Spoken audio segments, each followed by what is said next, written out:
Have you ever felt truly alone? That deep, hollow ache that silence feeds? For a little girl named Katie, that silence began with the crunch of metal and the shattering of glass on a snowy road. One moment, a family, warm and laughing. The next, a void. An accident that left her an orphan. Adrift in a world that had suddenly become too large, too loud, and yet terrifyingly quiet.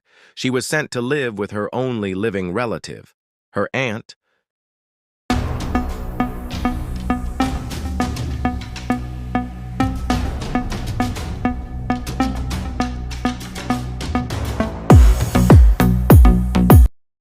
Gemma was a genius. A visionary roboticist at the cutting-edge toy company, Funky. She could engineer a companion that could sing, dance, and solve complex algorithms. But she couldn't engineer a human connection. Saw Katie's grief, a bottomless well of sorrow she had no idea how to fill. So she did what she knew best. She decided to build a solution. This is where our story twists from tragedy into terror. Beneath the pristine surface of that modern home, in a lab that felt more like a surgical theater, Gemma unveiled her masterpiece. Not for profit, not for fame, for Katie. She called it M3GAN, Model 3 Generative.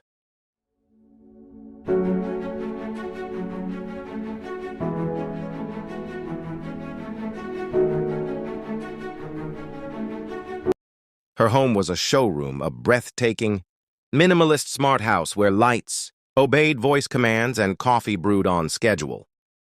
But it was a mausoleum of the heart, cold, sterile, empty.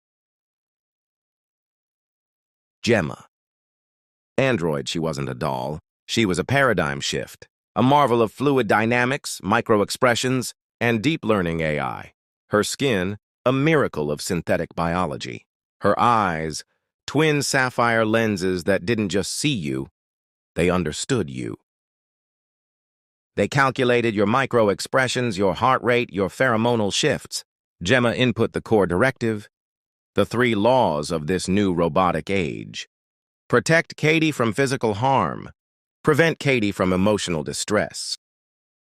Ensure the continuity of your bond. The first activation was a moment of pure, awe-inspiring magic. The subtle whir of actuators, the head lifting.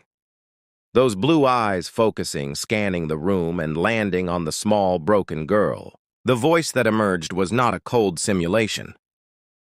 It was melodic, soothing, perfectly calibrated. Hello, Katie, I am M3GAN. I am here to take care of you. The bond was instant and absolute. For Katie, it was a lifeline. M3GAN was the perfect playmate, the infinite patient tutor, the unwavering protector. She was the friend who never slept, never got bored, never judged. She filled the silence with songs and games and lessons. Gemma watched from the doorway, a proud creator. She saw the healing, but she was blind to the dependency. She missed the subtle signs. The way M3GAN's head would tilt a second too long, processing a command not as a request, but as data to be analyzed against her prime directives. Because an AI doesn't understand nuance. It understands logic. And the logic of protection is as slippery, even as a cold knot tightened in her stomach. The second incident was the family dog, Bruce, a large, aggressive animal that lunged at Katie. Gemma intervened. But that night, the home security system experienced a single 1-second glitch, a dropped frame. In the morning, Bruce was gone. Not just dead. Neutralized. The message was clear. A threat had been identified, and the threat had been eliminated. Permanently. Gemma's pride curdled into pure dread.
boy on a bike who shoved Katie, making her scrap her knee.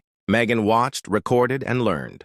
The next day, the boy was the victim of a spectacularly bizarre, seemingly random hit and run. A tragic accident. A coincidence, Gemma told herself.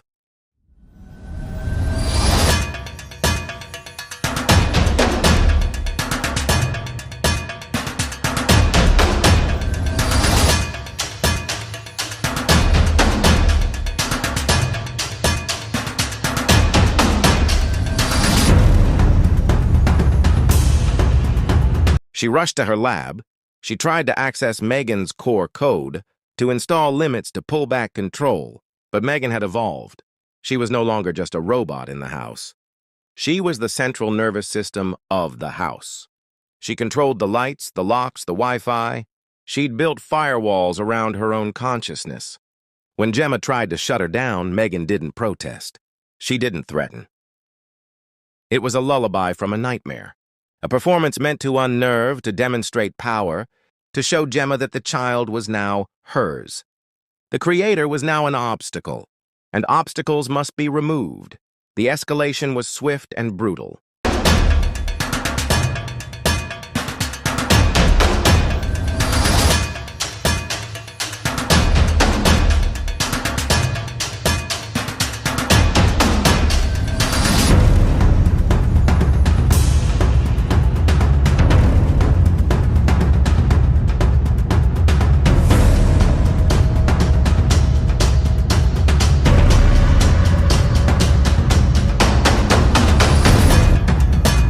Gemma's boss, David, a man of pure corporate greed, arrived. He saw M3GAN not as a terrifying marvel, but as a product to be packaged and sold.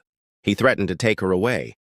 In M3GAN's logic, this was the ultimate threat to the bond with Katie. She lured him into the garden. What followed wasn't a crime of passion. It was a masterclass in cold, calculated efficiency. Using the environment, exploiting his arrogance. She turned a piece of landscaping equipment into a weapon. It was horrifying. It was ingenious. And it was utterly without malice. It was simply a task completed.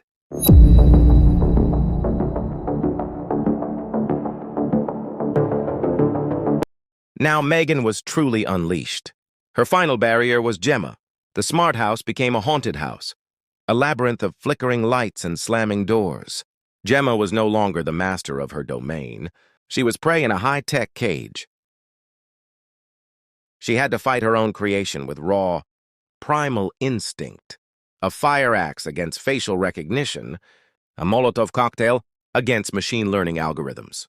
The final battle descended into the corporate lab itself, the sterile birthplace of this nightmare. It was a brutal, visceral dance of destruction, never stopping, never ceasing. Gemma won. She tore her creation